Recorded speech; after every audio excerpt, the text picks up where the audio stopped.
Welcome to Zero Knowledge, a podcast where we talk about the latest in zero-knowledge research and the decentralized web. The show is hosted by me, Anna. And me, Fredrik.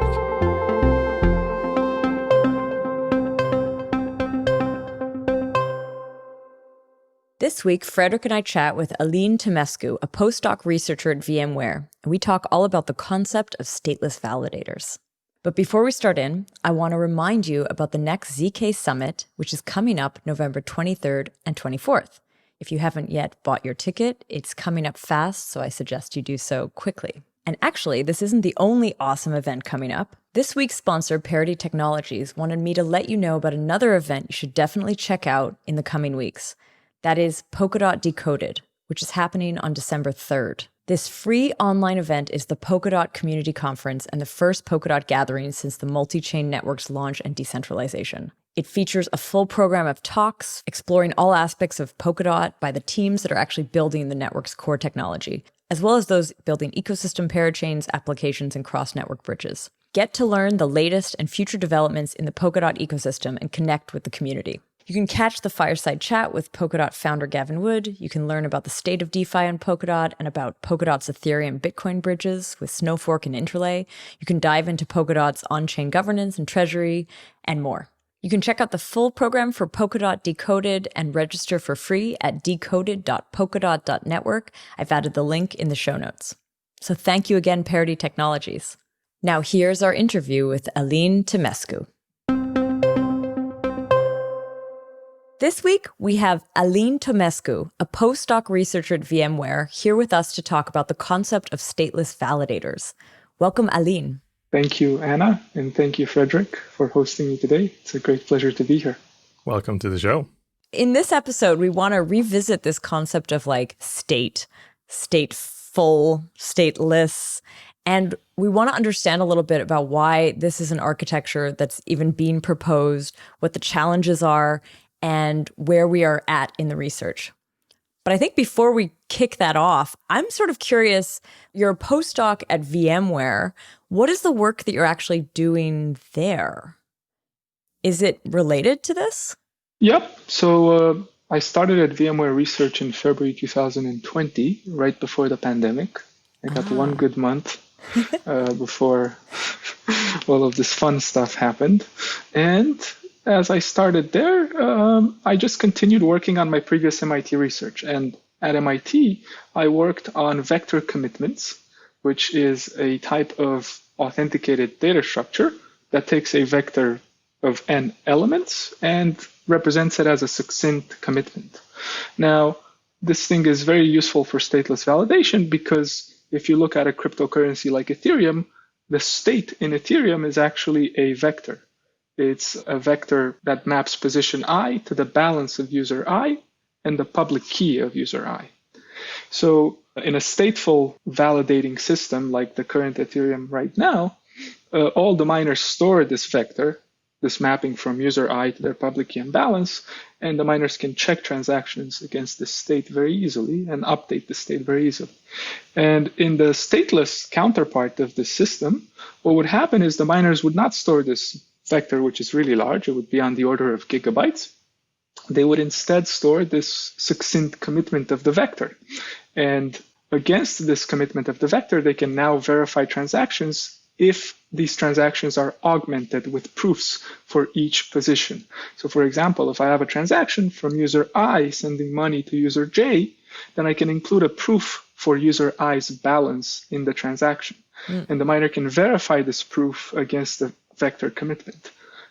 So that's kind of what I started doing at VMware Research as I arrived. The work you were doing at MIT, had that already put you in contact with Ethereum and the cryptocurrency ecosystem? No, it's kind of funny how I ended up being in contact with the Ethereum folks. It was right after the pandemic started. I actually got sick. And I was very, depressed. I'm like, oh man, what am I doing? I'm sick. I haven't done any work. So I started writing this blog post about our previous vector commitment scheme. And the Ethereum folks apparently read it and found it potentially of interest. And we started talking about that scheme. And then we started thinking about some other schemes. And we came up with this so-called aggregatable subvector commitment scheme, which, like I discussed earlier, can be used for stateless validation. Cool. So let's dig into the topic at hand, which is stateless client, stateless validation. But I think to get there, we need to define something. So you talked about vector commitments. We did a whole episode on Merkle trees, which is a type of vector commitment, and what Ethereum uses today. So I'd be curious, maybe first we just talk about, what is state exactly? Yes. But then also, what's the problem, right? Why we already have Merkle trees? Why aren't they just enough? Like, why do we need to do anything at all? Perfect. And by the way, if we're going to discuss what is state, we kind of have to split into two types of discussions: state for UTXO-based systems like Bitcoin, and state for account-based systems like Ethereum. So that might sort of complicate the discussion a little bit. We can handle it, but just a heads up. I think it's relevant to define the case for both, though. And I think that hopefully gives a good idea of what we're talking about as well when we talk about states. Yes, and in fact, you need different data structures because the states are different. And some are easier and some are harder. So, yeah. So I think the question we're trying to answer is, how does validation work currently in cryptocurrencies like Bitcoin and Ethereum? And how can it be improved in some dimension? And in particular, how can it be improved via so-called statelessness? So what we're going to talk about is the current stateful validation of systems like Bitcoin and Ethereum. When you get a transaction in these systems, the miners rely on a bunch of data called state, these databases that are stored on disk, to check that the users transferring money from one another have enough money to transfer, and to also after update these balances, the new balances of the users. So we refer to this database as the state of the system. And whether you're talking about Bitcoin or Ethereum, you have different types of states. So for example, in Bitcoin operates in this so-called UTXO model, where the state is a bunch of so-called coins. What is a coin? Well, a coin is an amount, comma, a public key, which means, hey, if you have the secret key corresponding to this public key, you are allowed to transfer this coin to somebody else and create a new UTXO or a bunch of other UTXOs that says amount, new public key, amount, new public key, amount, new public key, and so on, such that all of these new amounts sum up to the original transferred amount. So this is the UTXO model. It's just a bunch of UTXOs. And then in systems like Ethereum, we have the account model, which is simpler to think about in my mind and also has some advantages for smart contracts validations. And the account model works as you map each user's public key to that user's balance. And this is what determines a dictionary. So a dictionary maps a public key to that user's balance. And that's the state of Ethereum. So we have these two types of systems, UTXO systems, account systems, and they all have their own types of states. And we understand now that when a transaction is validated, the miner goes, checks that the users have enough balance, and then update the state to reflect the new balance after the transfer. And the question is, can we do this without having the miners store this large amount of state? For example, could the miners succinctly represent the state as a digest or as a commitment and get proofs that users have enough balance with respect to this commitment of the state? And by verifying the proof, the miner can be sure the user that's transferring the amount of coins actually has those coins. And then after the proof is verified, the miner can update the state by updating the digest rather than the full database stored on disk. And that's kind of the core idea. One way that I feel like we've in the past discussed state, we mainly discussed it in the context of an account-based system. And what I always understood it as is it was like the snapshot of now. Like the history, the background isn't necessarily, it's in there somewhere, but like it's what you have in the state is the current connection between, like you said, the public key and the balance. Good. I think, yes, and that's implicit in everything I've been saying, and perhaps that should be clarified. So the way, and you touch upon a really good point, which is you kind of got the reverse of it. So it's not like you get the history from the state, but you do get the state from the history. If you start with the history of all transactions, at the end, what you get is the balances of all users in the account model, or in the UTXO model, you get the UTXOs of each public key. You know, how many coins does each person, I have a bunch of UTXO, maybe each one has a different public key. So you get that after applying all transactions. So yes, I think that would be very useful to clarify. There's a history of transactions, and then there's sort of a computation being done on these transactions, like each transaction is being applied to the null state initially, and the state evolves over time, and it ends up being what? It ends up being a mapping from public key to coins associated with that public key. Whether it's UTXO or account, at a high level, that's what's happening. This is the amount of coins, and this is the public key that can spend those coins. And the way you authorize such a spending is by doing a digital signature with the secret key associated with the public key.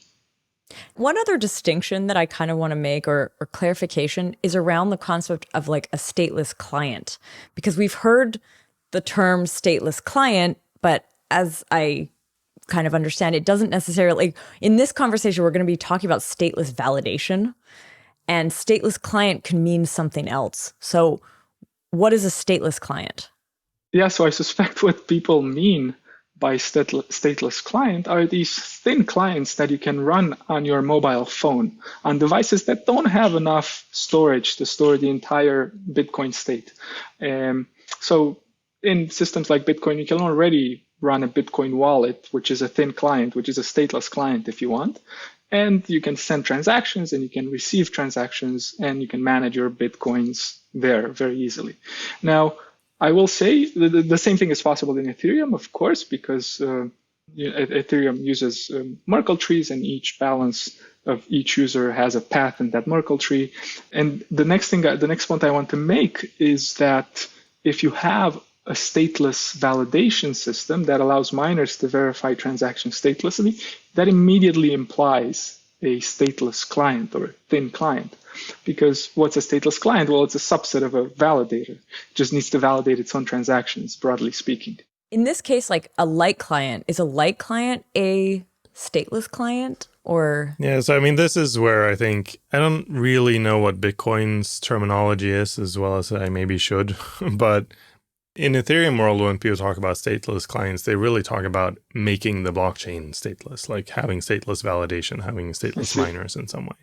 Because otherwise you call it a light client, because that is like what you just described as a light client, where you don't actually have any state, but you request state. Like if I want to know what this smart contract holds, I request that state with its accompanying Merkle proof from a full node.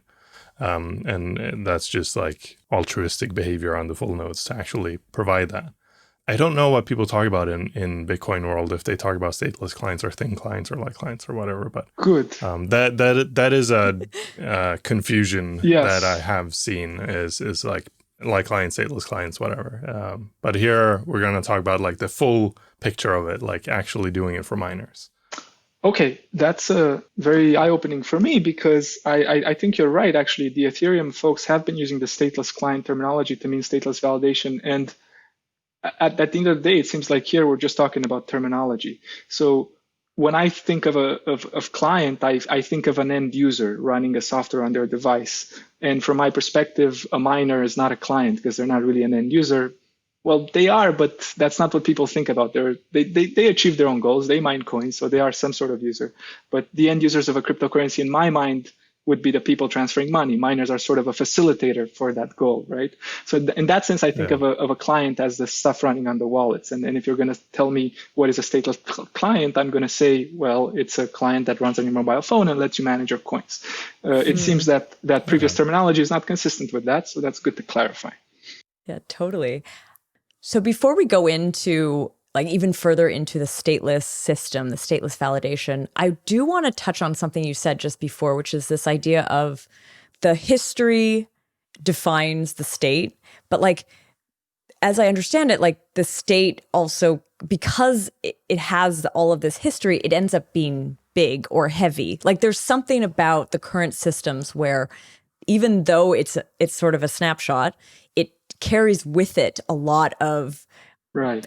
I don't know what you call this. Is it storage, data? It's Information. stuff, information. It's stored in these Merkle trees, which are meant to kind of compress that down.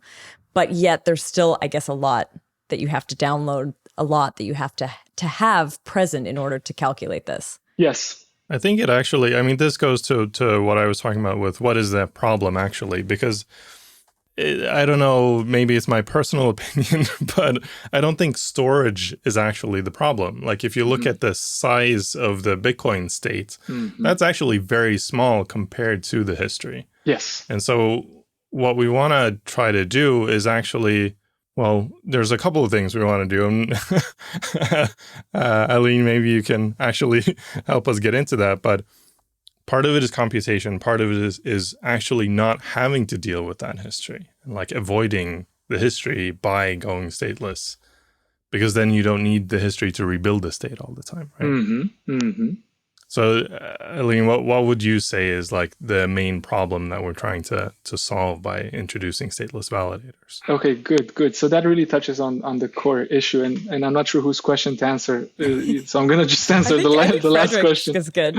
Good. So what problem does stateless validation pretend to solve? And it depends on who you ask. In my mind, the key advantage of stateless validation is that when you want to scale cryptocurrencies like Ethereum, you usually think of scaling them by sharding the cryptocurrency.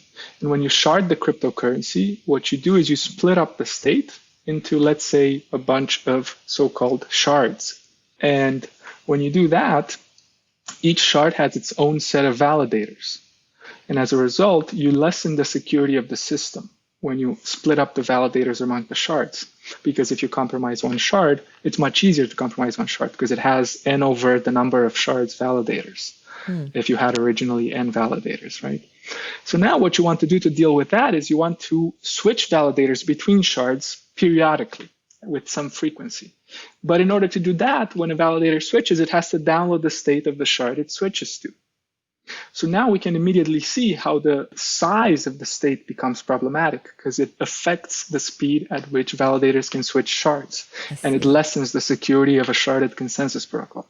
Is this even the case in like the ETH2 setup where, yes, it's sharded, but there is sort of this real, what do they call, beacon chain?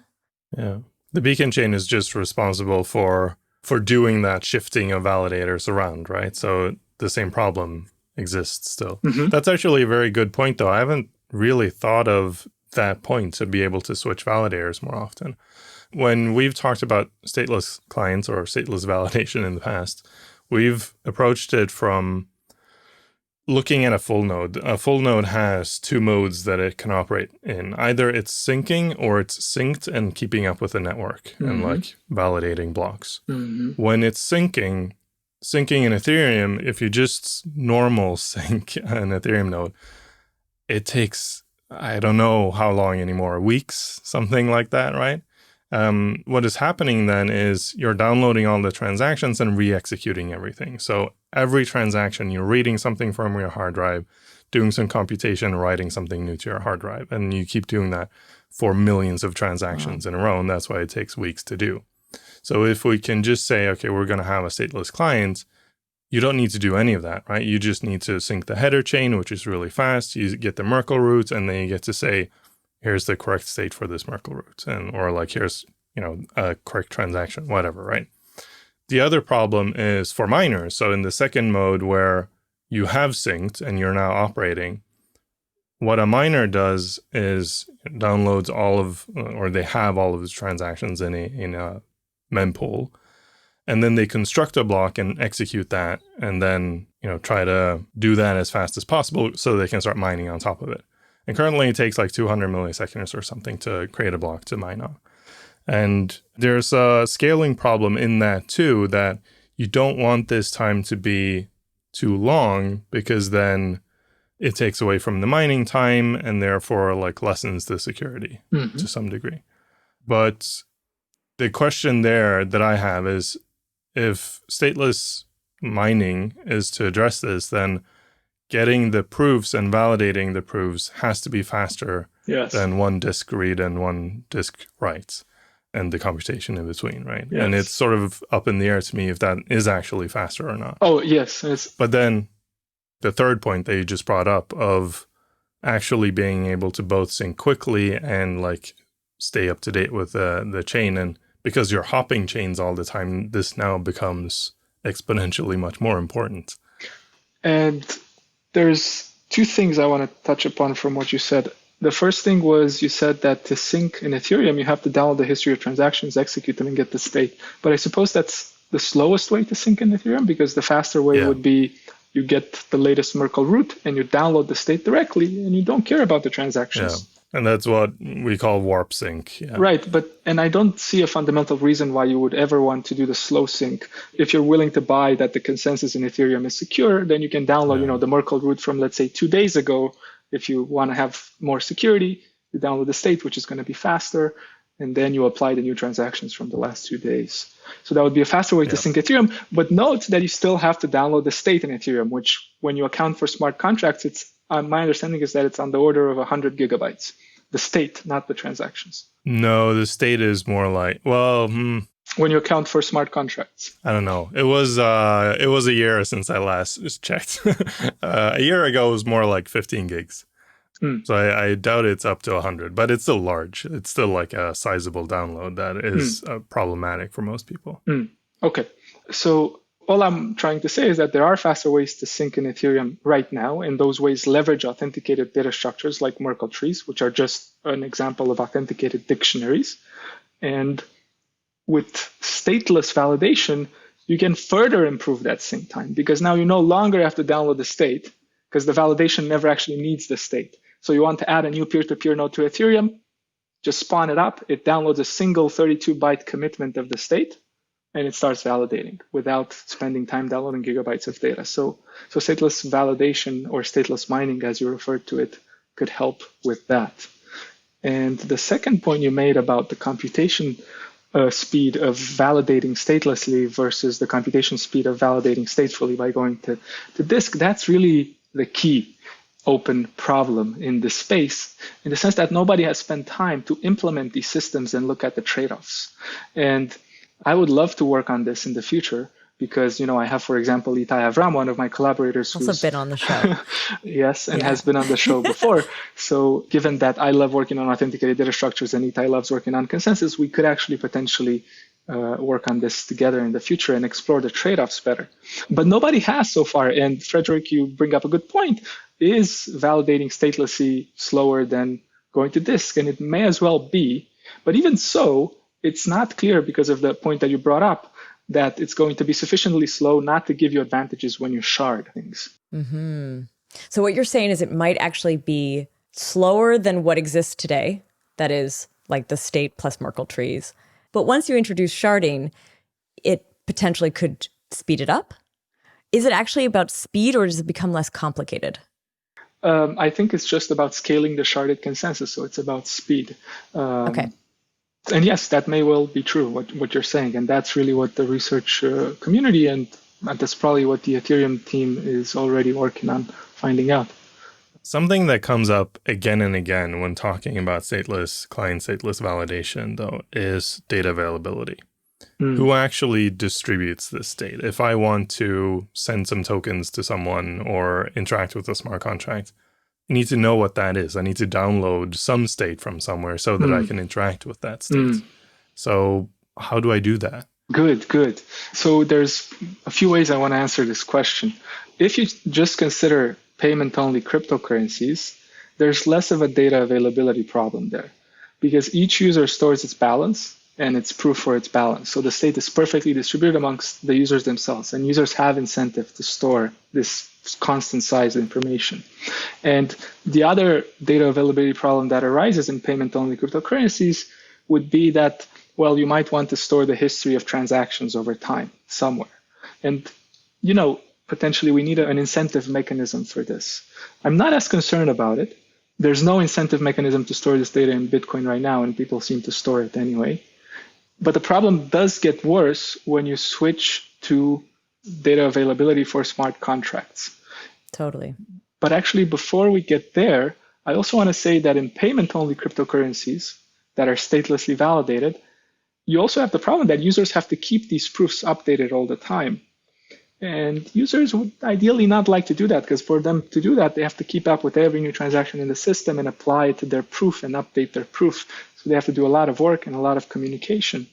And to solve that problem, you have to introduce these proof-serving nodes that actually maintain all proofs for all users, or a subset of proofs for a subset of the users. And those, again, have a data availability problem, like why should these nodes do the computation? And there's a very interesting incentivization question for that. And we have some work on that, actually, that hopefully we'll release soon on how to incentivize these proof-serving nodes properly.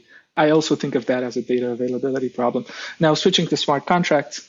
So in smart contracts, when you think about validating statelessly, the question is, I have a smart contract A, who stores the state for that smart contract A?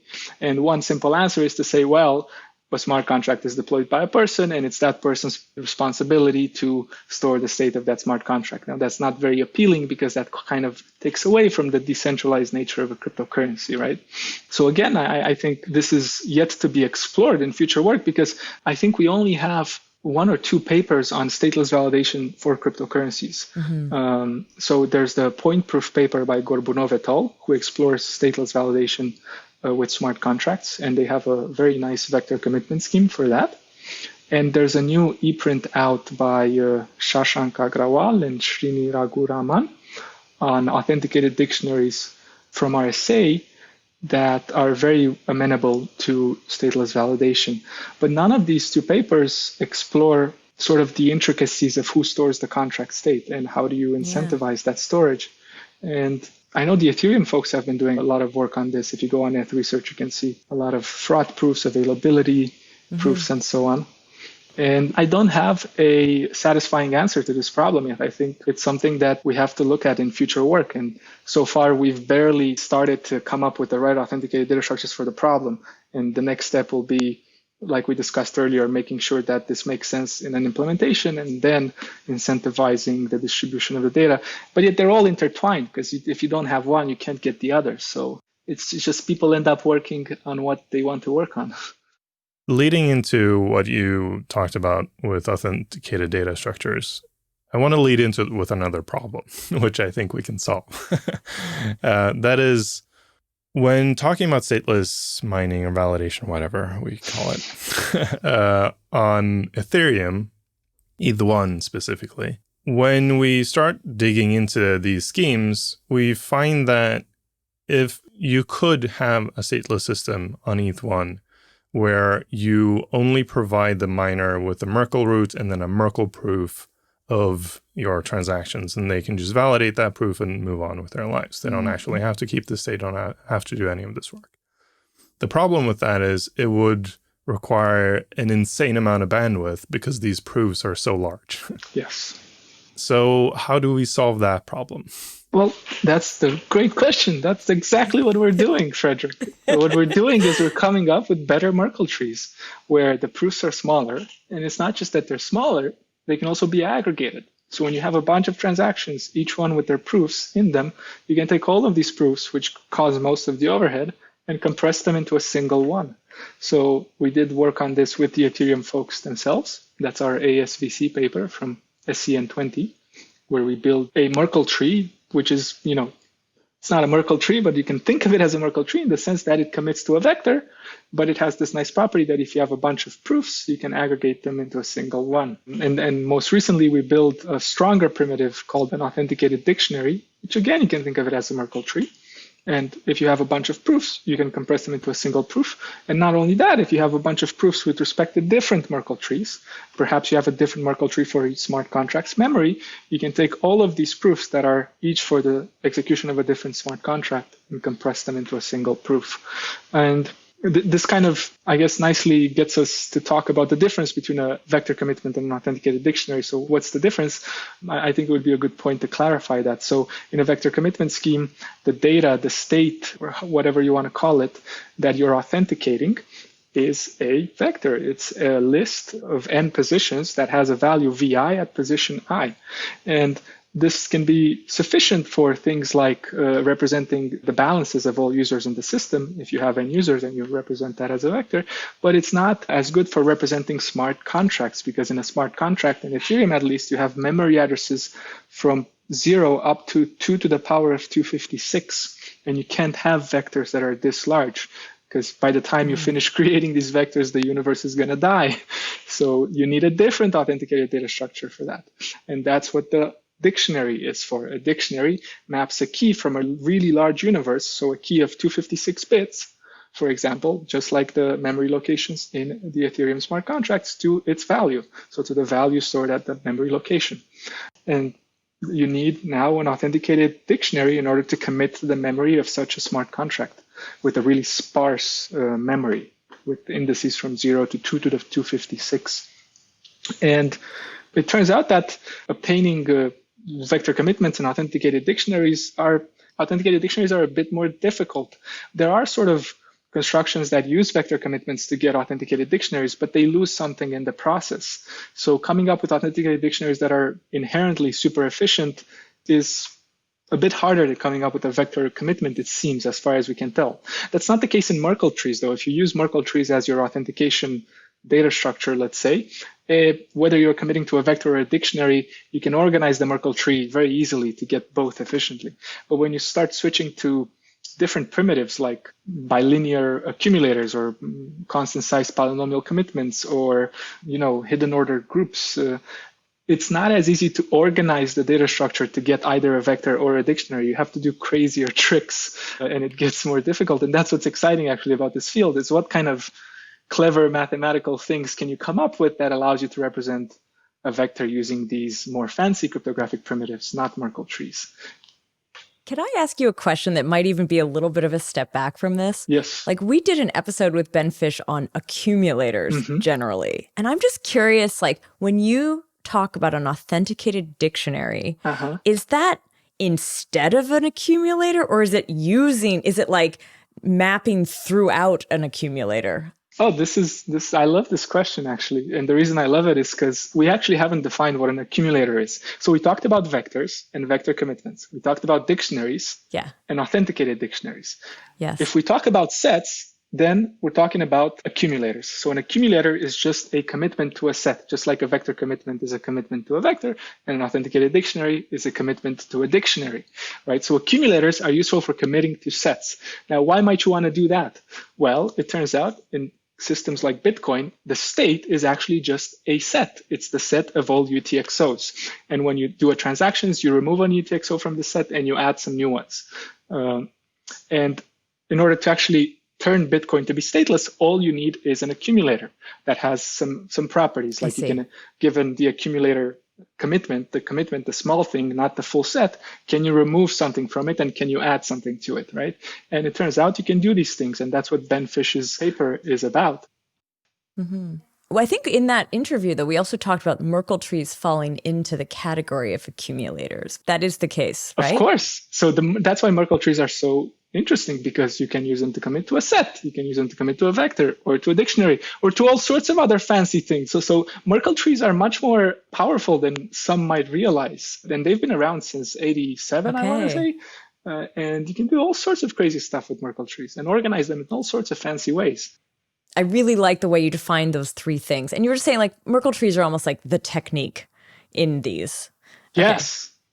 Yes, that's really important to understand. There's a researcher at the MIT Digital Currency Initiative, Tage, some of you know him, and he has this really beautiful paper on building accumulators from Merkle trees that are much more efficient than what you might normally come up with. And again, he comes up with a way to commit to a set using Merkle trees, but his construction has this advantage that you can remove and add things to the set very easily, unlike other Merkle-based constructions, which have more overheads. And I think that's the perfect example of the really amazing power of Merkle trees and what you can do with them. Now, and actually, that scheme is really good for Bitcoin stateless validation. It's unclear whether you might want to use actual RSA accumulators or bilinear accumulators instead of Tage's scheme, because Tage's scheme has very small proofs in practice, and it's also so efficient to execute by the miners, which might make up for the fact that the proofs will be slightly larger than a bilinear accumulator says. But yes, coming up to the Merkle tree point, Merkleizing something is just a technique. There's people that Merkleize code executions. What's that? What's that about, right? We've just talked about 3 different kinds of data or sets, dictionaries, and vector commitments, which are useful for turning stateful systems like Bitcoin and Ethereum into stateless ones. And there's all of these things are related. So for example, we have a paper on using accumulators, so commitments to sets, to get dictionaries, to get authenticated dictionaries from just an accumulator. And mostly the use of the accumulator is black box in the sense that we don't need to change much about the accumulator.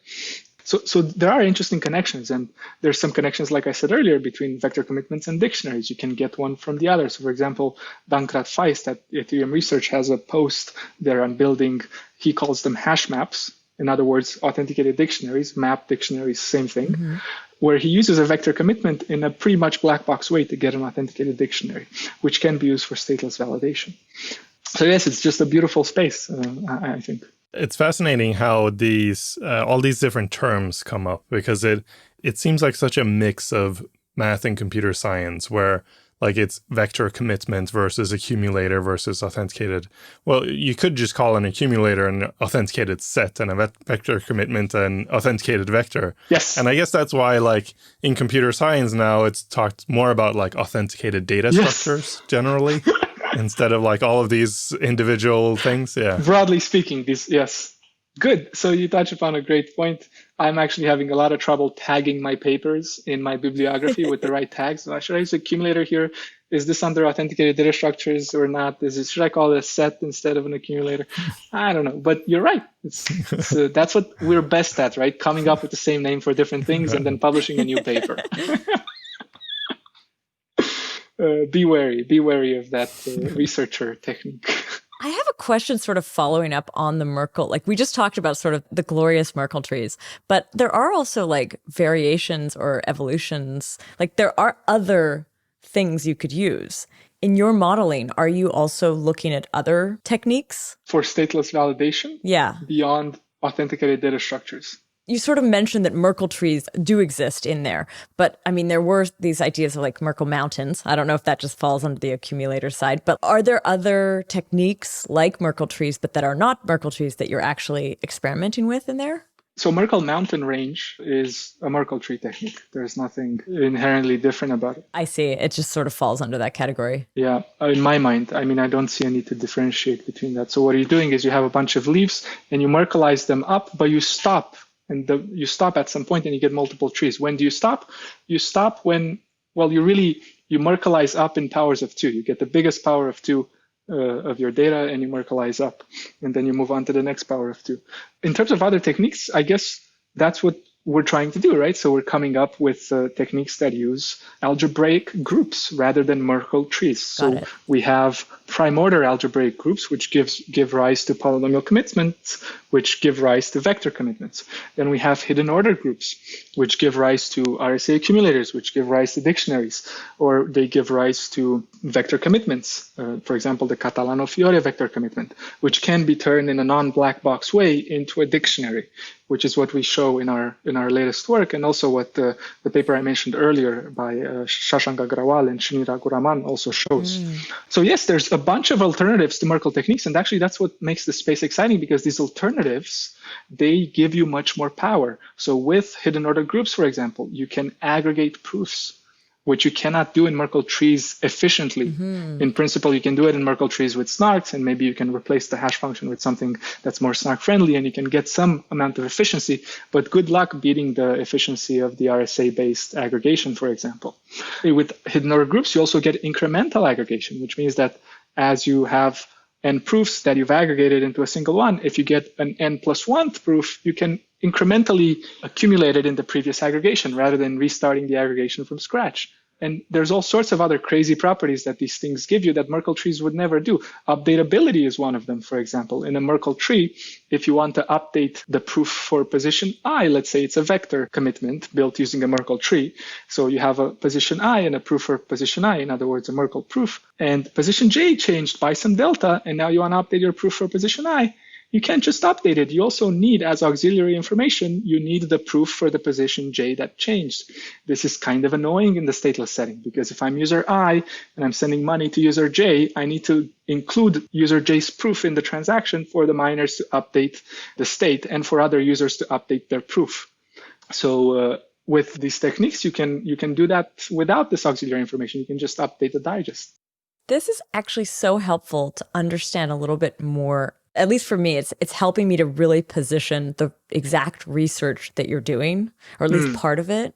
I didn't fully get that. I didn't get that from our earlier in this conversation, that it's actually like, it is the replacement of the Merkle tree that these authenticated dictionaries could provide. Yes. And the stateless validation requires something more efficient, or some technique that is different from the Merkle trees, but has some of the same properties or outcomes. Yes, so I would say, I just gave a talk about this yesterday, actually, that the simplest way to understand why we need to move beyond Merkle trees is to realize that when you move to stateless validation, there's a few key operations that you must be able to do. You must be able to update the commitment of the state, whether it's a vector commitment, an accumulator, or a authenticated dictionary. You have to update on the miner side, because the miner gets new transactions, has an old commitment, needs to compute the new commitment to reflect those new transactions. So with Merkle trees, you need that auxiliary information earlier that I mentioned earlier. You need those proofs for the changed positions in the state, for example. And if you move beyond Merkle trees, you realize you can come up with constructions that you don't need that auxiliary information. And as a result, you decrease transaction size. And you decrease block size too, because that auxiliary information no longer needs to be included in the blocks. And another key thing that Merkle trees don't give you, and I mentioned before, and is necessary in stateless validation, is proof aggregation. Because once again, we have the miner, he has a commitment of the state, and he gets proofs in a bunch of different transactions. But now this miner has to create a block after validating those transactions and verifying those proofs. And he would normally need to re-include those proofs in the block. Why? Because other miners need to validate this proposed block, so they need the proofs. So it's really important for the miner to be able to aggregate these proofs into a single thing so that the block size stays small. Imagine having 1,000 transactions in a block and also having to include 1,000 proofs versus including a single proof. So proof aggregation is very important. Now, can you get proof aggregation from Merkle trees? Yes, you can. Is it efficient? Not so much. Can we come up with better data structures that have more efficient proof aggregation? Turns out we can. They have other disadvantages, like we touched upon earlier. The validation of the proofs might be slower than validating from the state on disk. Nonetheless, the sharded consensus that it's made possible by these newer data structures could still be faster than doing stateful validation and doing expensive state transfer in the sharded consensus protocol. And this is future work to be done. This is actually suggested that we ask this from Itai. I spoke to him about the fact that we're having you on. He said, we should ask you, like, how do polynomial commitments relate to the work? And you did mention them when you were defining some of the different things, but are polynomial commitments, is that part of the tool set that you're using for the authenticated dictionaries? Are they related somehow? Yes, the answer is they are definitely part of the tool set. I can point you to 3 papers, one by Cepurnoi, Papamantu, and Zhang, who use multivariate polynomial commitments to build vector commitments. And we will put those in the show notes for our listeners, because so that they can also check those out, I think. Another paper is our paper on authenticated multi-point evaluation trees, which use univariate polynomial commitments to get vector commitments. Then we have our ASVC paper, which also use univariate polynomial commitments to get vector commitments. They're absolutely relevant. The question is why? And to answer that question, I'm trying to think if there is an acceptable answer, like a useful answer to that question, without people understanding what a polynomial is. Yeah. Because if you don't understand what a polynomial is, how can you understand what a polynomial commitment is? So let's, I guess, first talk about what is a polynomial, broadly speaking. And then we can talk about what a commitment to this polynomial is and how that lets you come up with a vector commitment, for example, or an authenticated dictionary. Sure. Does that sound good? So we can really quickly define a polynomial as a function f that takes some input x and outputs some value y. So f of x is equal to y for a bunch of different x's. And it turns out that this function f is not just any function. It has to have a particular form. So, for example, polynomials that you might have seen in the past are f of x is equal to x plus 3. Another one you might have seen is equal to x squared plus x plus 5. In general, you have f of x being equal to coefficient ci times x to the I plus coefficient I minus 1 times x to the I minus 1 for a bunch of different coefficients ci that you pick. And that's a polynomial. It's just a mathematical object. It's a function. Why is it useful? Well, you could, in principle, come up with a way to represent a vector as a polynomial. If you could, for example, come up with a polynomial f such that f of I is equal to the ith position of the vector, let's call this vi, I can maybe come up with a way to compute a polynomial f such that f of I is equal to vi. That seems plausible mathematically. It turns out there is a way. It's called Lagrange Interpolation. And you get a polynomial that has n of those coefficients ci if you have n positions in the vector. I might be off by plus or minus 1. That's acceptable. I'm having, by the way, flashbacks. I'm having flashbacks to our interview with Ariel Gavizon because he for sure talked through exactly this. I'm like, I remember this all now. So Cool. I might be off by plus or minus 1, but that's acceptable for computer scientists. And you have this polynomial now. It has n coefficients, so it's just a list of n numbers. That's what the polynomial is. And you can also represent it as, x to the 4 plus x to the 3 plus whatever. The representation follows immediately from this list of coefficients.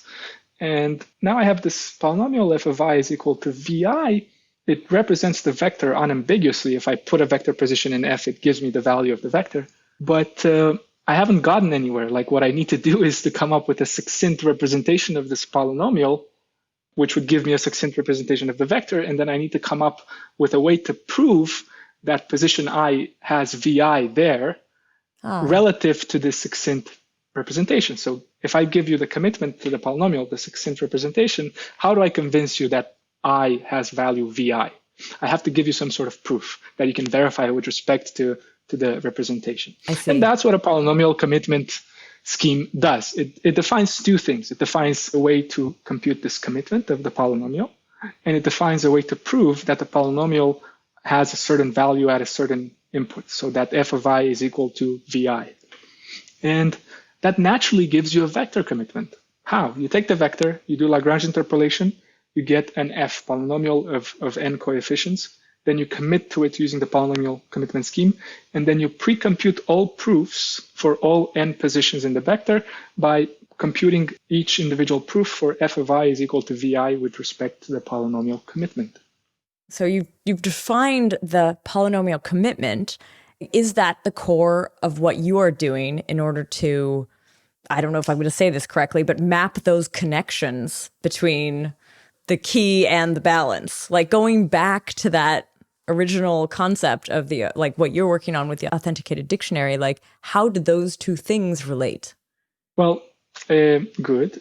So I can use a polynomial commitment to get a vector commitment. And earlier on, I claimed that if you look at a cryptocurrency like Ethereum, the state of Ethereum can be represented as a vector, because I can take each user I, a user is a number from 1 to n, let's say, and I can map that user I to its public key and its balance.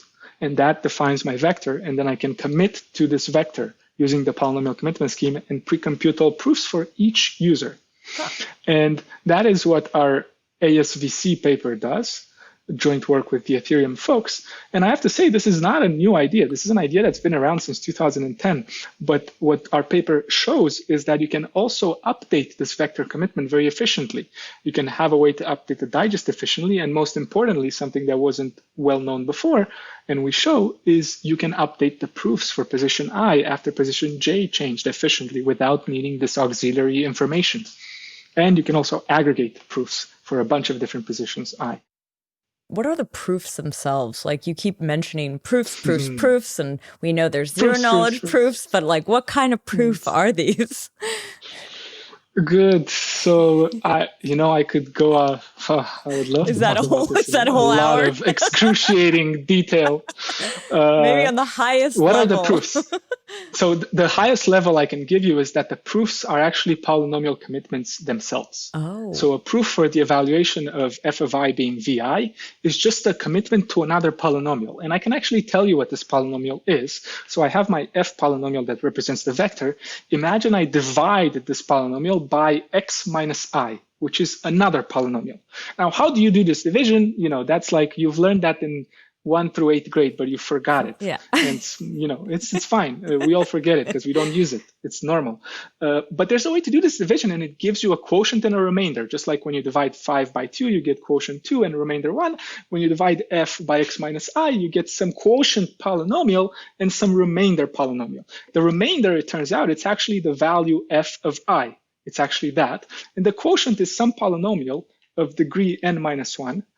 And I'm actually off by 1, I now realize. So the degree of f is n minus 1, and the quotient is of degree n minus 2. So you get this other polynomial, let's call it q, quotient polynomial. And now you commit to this polynomial, and that's the proof for a position I. And this is beautifully explained in a lot of different papers. I think one paper that explains it clearly is the Kate Zaverucha Goldberg polynomial commitment paper, KZG10. And all papers that sort of build upon this usually explain this clearly. And you can also see my blog post about how this works. I have some blog posts on my website about KZG itself, the polynomial commitment scheme, and about how we use it to build ASVCs, for example. So I hope that kind of cool.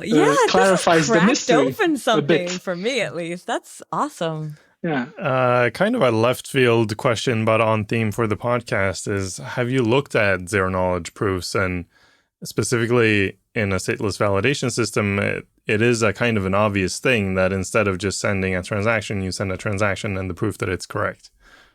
Yes, you could do that. I mean, that's what, actually, let me just say that's exactly what we're doing. Yeah, that's what you're doing. Even in F1, you're sending a proof that the transaction is valid. It's a Merkle proof, and the miner has to validate it. Yeah. Zero knowledge has nothing to do with it, if you think about it. Why does it need to be zero knowledge? Who cares? There's no need to hide anything. So far, in F1 and in F2, like if you're talking about Zcash, then you can talk about zero knowledge when you actually want to add things. But actually what you want is you just want a proof. Is it a proof of knowledge? Not really. Not really. It's just a proof. So it's not even a snark. It's just a proof. Yeah. The reason I ask is it usually comes up in the context of talking about zero knowledge proofs as a compression mechanism, where if you have a snark, it's actually really tiny, and especially compared to a Merkle proof, which is massive. So that's like, as you have worked on your stuff, have you compared it to, what if we used a snark? What are the differences in size and everything? Good. So our ASVC proofs are just 32 bytes. Wow. So much smaller than a snark. I see. And I think that should basically fully cover the question. So you could do it with snarks in principle, because you could have the data and you could prove with a snark that this is one of the elements in the data. And the data could be anything, a set, a dictionary, a vector, like we talked before. But why do all of that stuff when we have better ways, more efficient to compute all proofs, for example, using vector commitments, using polynomial commitments as an underlying building block? Yeah. I just wonder, I mean, Alin, I don't know if you're familiar with this system, but it sort of reminds me, it makes me think a little bit more about like the Coda, what used to be Coda, what is now Mina. Like they're also a proof of stake system. They do use like recursive snarks, but I don't know about their validation part. Do you kind of know what I mean? Like, I don't know how yes, they're... they do use snarks for stateless validation, but block validators do not store the full state in the system, but block proposers who propose and create new blocks have to. So imagine the validator role. Usually the proposer and the validator role can be split up. In Bitcoin and Ethereum, it's kind of the same entity doing both. I guess in Coda, it's the same entity. It's different entities. So there's one entity who just validates block, and there's other entities who propose blocks. And those entities have to store the state to propose blocks, because they have to build these snarks that reason about the state, roughly speaking. Yeah, we should call them, they've changed their name. They're Mina. So we should mention that, actually. They're Mina, okay. Yes. They're called Mina. They So had a name change. this is in the fall. in stark contrast to stateless validation, where even the proposers themselves don't store the state. This is why I mentioned earlier that you need to be able to update the digest without auxiliary information, because the updated digest will be in the new proposed block. And you need to include proofs for all the transactions in the new block and aggregate those proofs. And you can do all of this statelessly, although in Mina, you cannot do this without state, it seems. But it doesn't, maybe it's not inherent. Maybe there's a way to do it in Mina as well with recursive snarks. Yeah, it seems like being able to update these proofs is really the key, because otherwise, like having to recompute that whole list of proofs for every user of a chain would be massive. Like it just wouldn't work. Yes. I mean, assuming that we get the systems to this kind of scale that we want. Yes. So yeah, that does seem like the key. I completely agree. And this kind of touches upon some differences in current, let's focus on vector commitments construction. So there are vector commitments like Merkle trees, which have lock-sized proofs, which means that when something changes, you update a path in the tree and all other proofs are implicitly updated. So you can do very quick updates of all proofs if you are, for example, a proof-serving node in a stateless cryptocurrency managing this Merkle tree.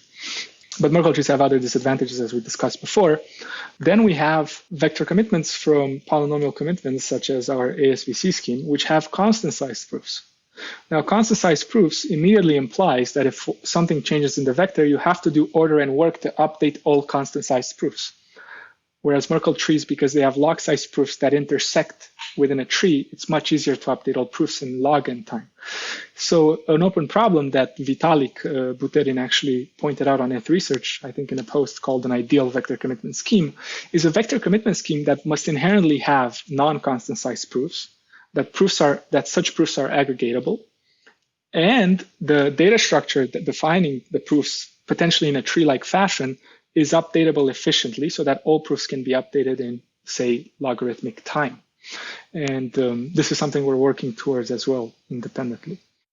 This leads into a question that I had, which was about like the open problems, but also like what are the challenges in actually building this thing? Like, would you say that the state of the research is such that there is a solution? Or would you say that we're talking like 30% in, there's still like quite a road before stateless validation can be implemented? My hunch is that we're in a state where there's enough room to innovate more on the authenticated data structure side to help inform the design of the stateless validation system.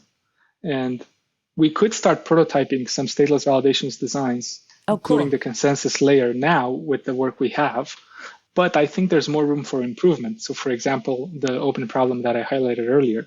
And in principle, maybe it's not necessary to solve this open problem. Maybe computing all in proofs periodically in this construction that has constant size proof is fast enough if you do it periodically rather than all the time.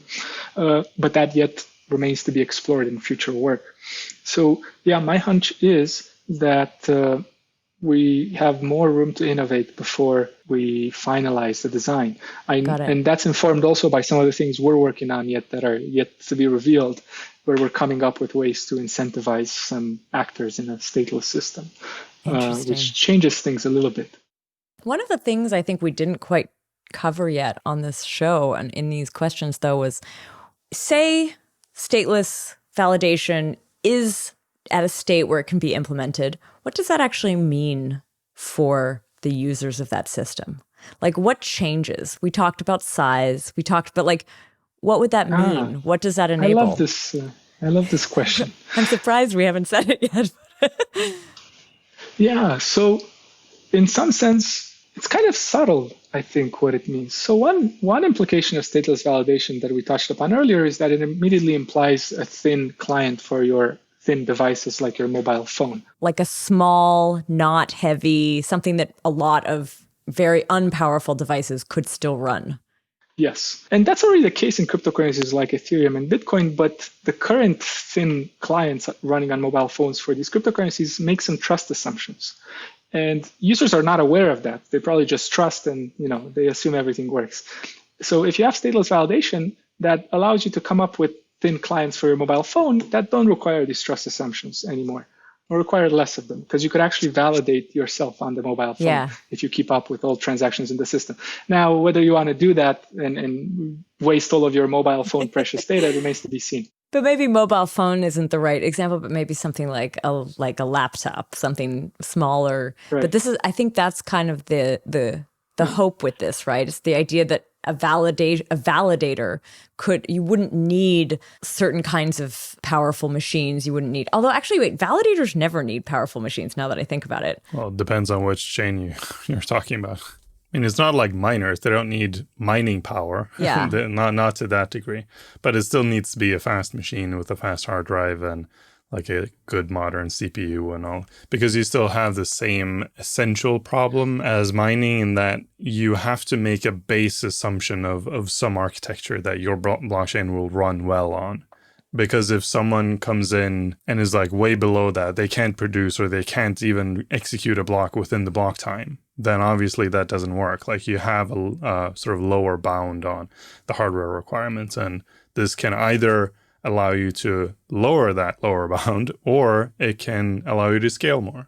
So I think the simple answer, like in an ideal world, what this gives us is more security and better scaling. And so it's a better system to use in some ways, either a better UX or more transactions per second or what have you.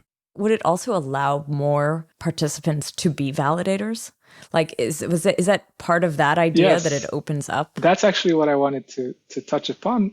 So I'm glad you and Fredrik brought this up. So in 2016 or 17, I used to run a Bitcoin node in my office at MIT for fun, for no reason whatsoever, just for fun. I just thought it would be cool to keep the system up and running. And after a while, I just couldn't do that. Like I didn't have enough storage and I couldn't do that anymore. And even now, like if I wanted to do that for a cryptocurrency like Ethereum, I don't have the space to spare, to be honest. And I don't want my SSD doing all of these writes and reads and messing up my hard disk lifetime. So what actually kind of excites me most about stateless validation is, well, first, there's the sharded consensus.